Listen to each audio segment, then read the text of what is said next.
Hello मित्रों, MD biology class में आप सर्वेनु स्वागत है। आपणे घणा बधा टॉपिकोनी चर्चा करी। हवे आज आपणो टॉपिक है प्राणी परागनयन।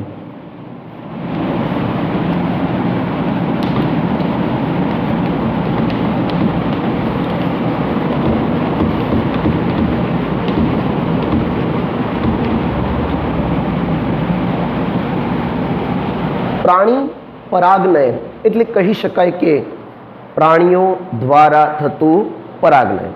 અહીંયા આપણે પ્રાણી પરાગનયન માટે બીજો એક શબ્દ પણ વાપરીએ છીએ, ઝૂફિલી। ઝૂફિલી। હવે મોટા ભાગની સપુષ્પી જે વનસ્પતિઓ છે, સપુષ્પી એટલે પુષ્પ કે બીજ ધરાવતી વનસ્પતિઓ, એની અંદર પરાગનયનની ક્રિયા માટે વાહક તરીકે પ્રાણીઓ જવાબદાર છે। એટલે કે પહેલો મુદ્દો આપણે યાદ રાખીશું કે ભાઈ મોટા ભાગની સપુષ્પી વનસ્પતિમાં પરાગનયન માટે વાહકો તરીકે પ્રાણીઓ છે। એટલે મોટાભાગની વનસ્પતિઓમાં, સપુષ્પી વનસ્પતિઓમાં પરાગનયન પ્રાણીઓ દ્વારા થાય છે એવું આપણે સિમ્પલ ભાષામાં કહી શકીએ। હવે એમ થાય કે ભાઈ પ્રાણીઓ દ્વારા થાય છે તો એ પ્રાણીઓ કયા છે? પ્રાણીઓ જે પરાગનયન કરે છે એને આપણે પરાગવાહકો કહીએ। તો એ પરાગવાહકો કોણ છે? તો ઘણા બધા છે, જેનું ઉદાહરણ તમે લઈ શકો છો કે ભાઈ મધમાખી, પતંગિયા, બીટલ, બીટલને આપણે ભૃંગ કીટક પણ કહી શકીએ છીએ, ભમરી, કીડી, ફૂંદા।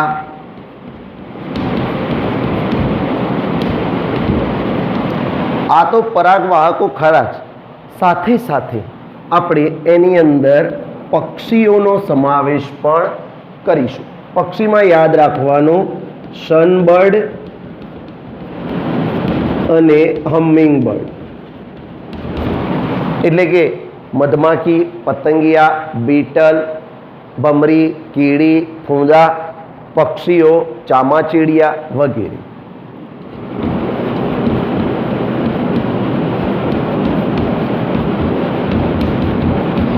આ બધા જ વનસ્પતિમાં પરાગવાહકો તરીકે નોંધાયેલા છે, પરંતુ પૃથ્વી પર એટલે કે દુનિયામાં સૌથી વધારે પ્રભાવી પરાગવાહક તરીકે મધમાખી ગણાય છે। સૌથી પ્રભાવી પરાગવાહક કોણ એમ પૂછાય તો સૌથી પ્રભાવી પરાગવાહક તરીકે મધમાખી, હની બી, મધમાખી છે। મધમાખી ન હોય, મધમાખી વગર પરાગનયન શક્ય નથી। મોટાભાગની વનસ્પતિઓ મધમાખી દ્વારા પરાગનયન કરે છે, તો મધમાખી ન હોય તો પૃથ્વીની શું હાલત થાય તમે વિચારી શકો છો। એટલે જ honeybee is the most important. ખ્યાલ આવી જાય, ખબર પડી જાય। એટલે સૌથી પ્રભાવી પરાગવાહક કોણ છે? મધમાખી। આ ઉપરાંત અમુક મોટા પ્રાણીઓ પણ પરાગવાહક તરીકે વર્તે છે। અમુક મોટા પ્રાણીઓ જેવા કે પ્રાઇમેટ્સ, પ્રાઇમેટ્સનું અહીંયા એક્ઝામ્પલ આપણી બુકમાં પણ આપ્યું છે, લેમુર, કોરી ખાનારા અથવા કર્તનશીલ પ્રાણીઓ।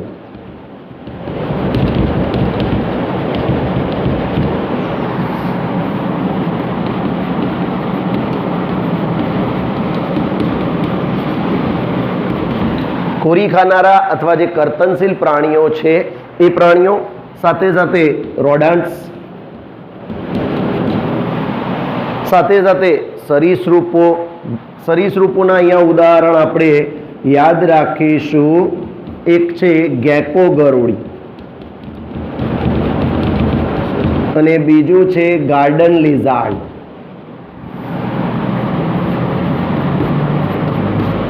જેને આપણે કાચિંડા તરીકે પણ ઓળખીએ છીએ, કાચિંડો। તો ખ્યાલ આવી જાય મિત્રો કે આ અમુક મોટા પ્રાણીઓ, પ્રાઇમેટ્સ, કોરી ખાનારા અથવા કર્તનશીલ પ્રાણીઓ, રૂડન્ટ્સ, સરીસૃપો, તો આ જે પ્રાણીઓ છે એ પણ પરાગવાહક તરીકે નોંધાયા છે. ખ્યાલ આવી જાય, કમ્પ્લીટ થઈ જાય.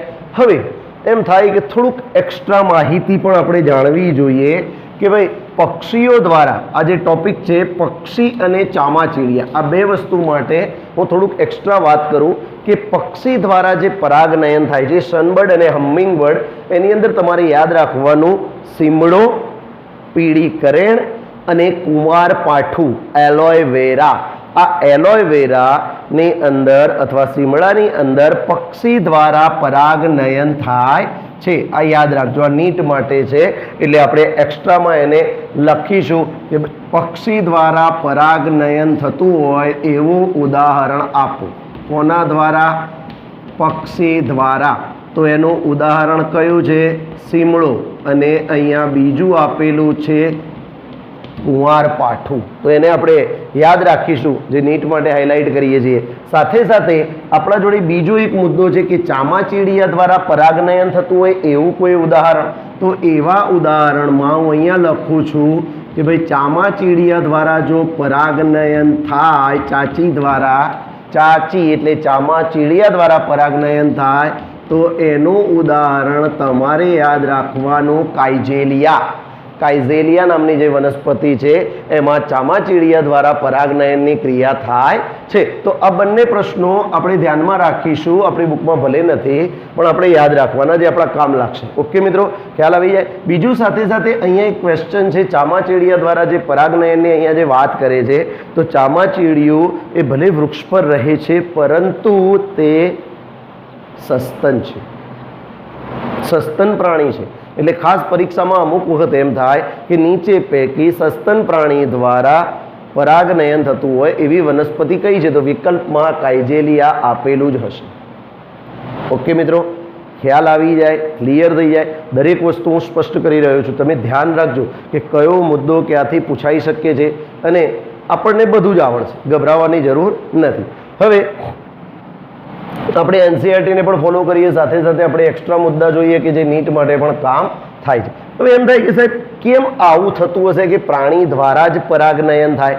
તો કે કોઈ ચોક્કસ પ્રાણી, વનસ્પતિને ખબર હોય છે કે આ પ્રાણી દ્વારા જ પરાગનયન થશે, એટલે વનસ્પતિ શું કરે છે કે કોઈ ચોક્કસ પ્રાણી દ્વારા જ પરાગનયન થાય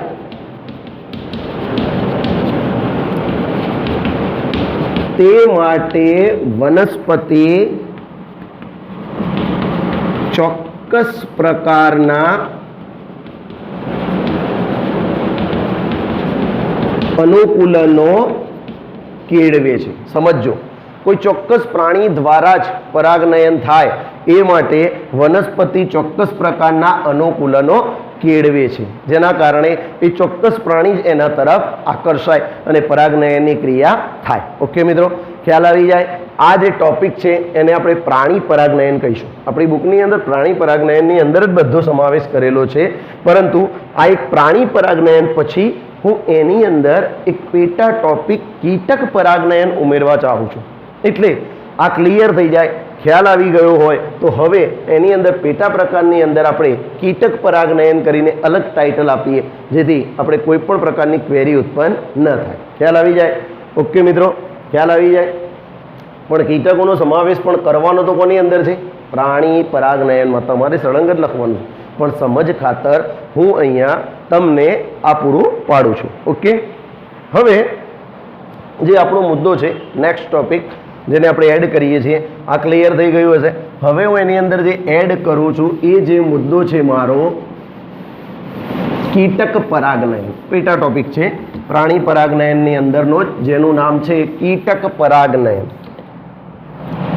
આની અંદર જ હું પેટા ટોપિક પાડું છું. કીટ પરાગનયન અથવા કીટક પરાગનયન તરીકે તેને ઓળખવામાં આવે છે, અથવા એન્ટેમોફિલી પણ તેને કહેવામાં આવે છે. પ્રાણી હતું એને ઝૂફિલી કહેતા હતા અને કીટ પરાગનયનને આપણે એન્ટેમોફિલી તરીકે પણ ઓળખીએ છીએ. ઓકે, ખ્યાલ આવી જાય. હવે સૌથી પહેલો મુદ્દો આપણે જેમ પરાગનયન મેં શીખવાડ્યું છે તમને કે સૌથી પહેલાં આપણે સ્ટેપ બાય સ્ટેપ તૈયાર કરીશું તો તરત ખ્યાલ આવી જશે કે ભાઈ સૌથી પહેલાં આપણે કયું યાદ રાખવું જોઈએ. તો સૌથી પહેલાં તમારે યાદ રાખવાનું પુષ્પ, કે ભાઈ કીટ પરાગનયનમાં પુષ્પો કેવા. તો કીટ પરાગનયનમાં પુષ્પો કેવા હોય તો યાદ રાખવાનું મોટા કદના હોય, વિશિષ્ટ આકાર ધરાવે, રંગ ધરાવે, વાસ ધરાવે એટલે સ્મેલ ધરાવે અને મધુ દ્રવ્ય યુક્ત હોય છે. મધુ દ્રવ્ય યુક્ત હોય છે. ખ્યાલ આવી જાય. નંબર 2, નંબર 1 થયો આ. નંબર 2 કે ભાઈ આ જે પુષ્પો છે એ પુષ્પો મોટા કદના હોય, વિશિષ્ટ આકાર હોય, રંગ હોય, વાસ હોય, મધુયુક્ત હોય, સાથે સાથે તે આકર્ષક પુષ્પ વિન્યાસ પણ બનાવે છે. આકર્ષક પુષ્પ વિન્યાસ ધરાવે છે. કેમ કે અહીંયા જે પરાગનયન છે, કીટ પરાગનયન છે, મેં હમણાં જ કીધું કે વનસ્પતિના જે પુષ્પો છે એ પુષ્પો પ્રાણીઓને આકર્ષવા માટે ચોક્કસ પ્રકારના અનુકૂલનો કેળવે છે. તો કીટ પરાગનયન માટે, કીટકોને આકર્ષવા માટે વનસ્પતિ પાસે આ 2 લક્ષણો હોવા ખૂબ જ જરૂરી છે. કેમ કે પ્રાણીઓ જે છે, અહીંયા પ્રાણી શબ્દ જ વાપરું છું, કેમ કે પ્રાણીઓ રંગ અને સુગંધથી આકર્ષાય છે. પ્રાણીઓ રંગ અને સુગંધથી આકર્ષાય છે. સાથે સાથે જે પુષ્પોમાં માખી અને ભૃંગ કીટકો, માખી અને ભૃંગ કીટકો દ્વારા પરાગનયન થાય તે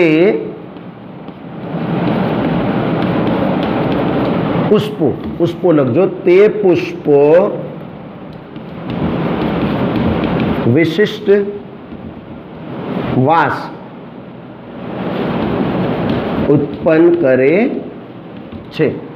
જે પુષ્પોમાં માખી અને ભૃંગ કીટકો દ્વારા પરાગનયન થતું હોય એ પુષ્પો આ પ્રાણીઓને આકર્ષવા માટે વિશિષ્ટ વાસ, ચોક્કસ વાસ ઉત્પન્ન કરે છે. તો આ વાત થઈ પુષ્પની. આપણે એકદમ એવી રીતે આયોજન કર્યું છે કે તમે પુષ્પવાળા મુદ્દા યાદ કરો એટલે તમને ખ્યાલ આવી જાય કે ભાઈ મારે આટલા મુદ્દા પુષ્પમાં યાદ કરવાના છે. હવે પુષ્પ ઉપરાંત પુષ્પમાં શું હોય કે જેના કારણે પરાગનયન શરૂ થાય? તો આપણે જાણીએ છીએ પરાગરજ. તો આની જે પરાગરજ છે એ પરાગરજ કેવી છે? તો કે રોમમય, રોમ, વાળ જેવી રચના.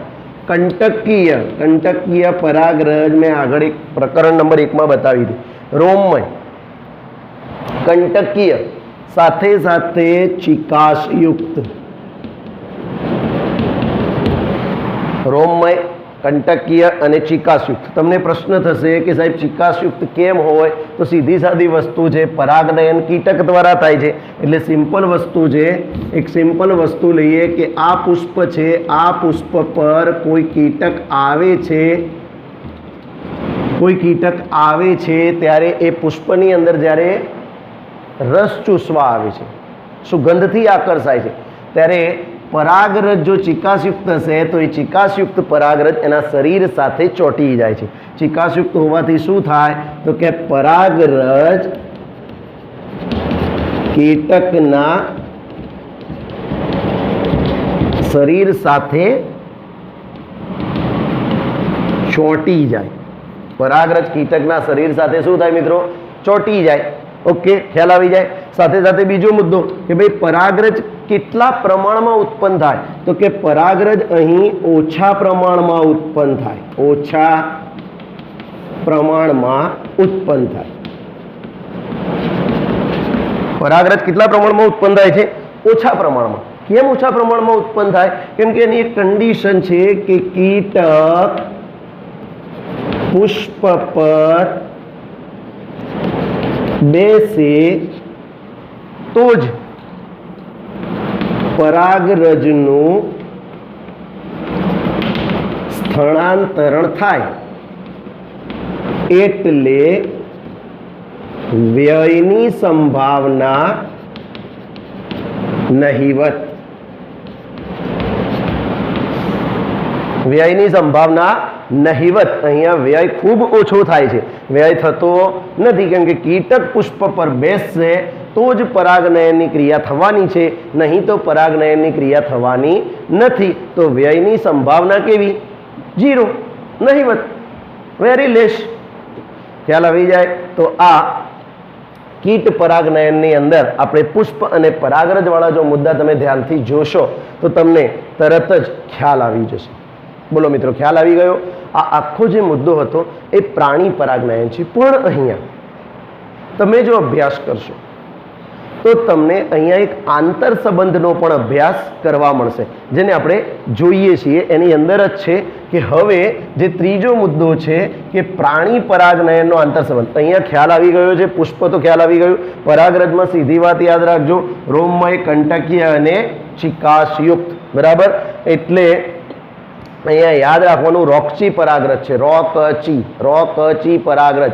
કીટકની પરાગરજ રોકચી છે. કીટકની પરાગરજ કેવી છે? રોકચી પરાગરજ. રોકચી પરાગરજ એટલે રોમમય, કંટકીય અને ચિકાસયુક્ત પરાગરજ આવેલી હોય છે. ઓકે મિત્રો, ખ્યાલ આવી જાય? ક્લિયર? હવે એના પછી આપણે આની અંદર જ એક ટોપિક છે આંતર સંબંધ, એની ચર્ચા કરીએ છીએ કે ભાઈ આંતર સંબંધ શું છે. આંતર સંબંધ શું છે એની આપણે વાત કરીએ છીએ કે ભાઈ અહીં આંતર સંબંધનું પણ એક ઉદાહરણ છે, એ પણ હું ચર્ચા કરી લઉં. સીધી સાદી વાત છે કે યુક્કા અને ફૂંદા. હું આને તમને બીજી રીતે શીખવાડું છું, લખવાનું છે વાક્ય રચના પ્રમાણે. યુક્કા અને ફૂંદા વચ્ચે પરસ્પરતા જોવા મળે છે. પરસ્પરતા જોવા મળે છે, બંનેનો ફાયદો છે. પરસ્પરતા જોવા મળે છે. આ ફૂંદા શું કરે છે? તો ફૂંદા પોતાના જે ઈંડા છે એ પોતાના ઈંડા યુક્કાના અંડાશય અથવા તો બીજાશયમાં મૂકે છે. ફૂંદા પોતાના જે ઈંડા છે એ ઈંડા ક્યાં મૂકે છે બેટા? યુક્કાના અંડાશય અથવા બીજાશય. આ વનસ્પતિ છે. યુક્કા શું છે? વનસ્પતિ છે. એ વનસ્પતિના અંડાશય અથવા બીજાશયમાં પોતાના ઈંડા મૂકે છે. તો યુક્કાને શું ફાયદો? આ તો ફૂંદાને ફાયદો થયો કે ફૂંદાને ઈંડા મૂકવા મળી ગયા. તો યુક્કાને શું ફાયદો? તો યુક્કાનું પરાગનયન થાય છે. યુક્કાનું શું થાય છે? પરાગનયન થાય છે. યુક્કાનું શું થાય છે? પરાગનયન. તો હવે બંનેને ફાયદો થયો કે ના થયો? તો આ જે સંબંધ છે એ સંબંધને આપણે કહીએ છીએ પરસ્પરતા. પરસ્પરતા. ખ્યાલ આવી જાય મિત્રો? ઓકે. હવે જેવો બીજનો વિકાસ શરૂ થશે, જેવો અહીંયા યુક્કાના બીજનો વિકાસ શરૂ થશે ત્યારે ફૂંદાના ડીંભ બહાર આવશે. બીજનો વિકાસ શરૂ થાય કે ભાઈ જેવો યુક્કાના બીજનો વિકાસ શરૂ થાય